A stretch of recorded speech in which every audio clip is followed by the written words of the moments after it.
ever wondered why people say you shouldn't leave your money in the savings account? Then watch this. So say you have £1,000 and you're going to save it in a normal savings account. A normal savings account has an interest rate of about 0.13%.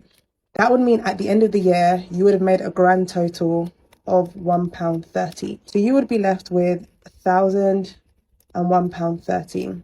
Now, the issue with this is that the inflation rate is actually 8%. So while your money is only growing by this, the spending power of it is actually reducing by this. So the only way to actually make sure your money is not losing value is to have your money growing by a percentage that is higher than this. Obviously, this right now is much higher than usual. Normally, it's between 3 to 5%. The spending power of that £1,000 that you've put in, while you've only grown it by £1.30, the spending power of your original £1,000 is actually £80 less than it would have been before this inflation rate. If you were to leave it in a savings account with absolutely zero interest, that £1,000 after the 8% inflation rate would only really be worth 920 in terms of its purchasing power. Two options here. There's a savings pot with 0% where your money's losing value. There's an average savings account which only has about 0.13%. So even though it's growing in value, it's so small that it's nowhere near offsetting the rate of inflation. So that is why it's recommended to leave your money in a high yield savings account. High yield savings account tends to have an interest rate that is much higher than the national average. So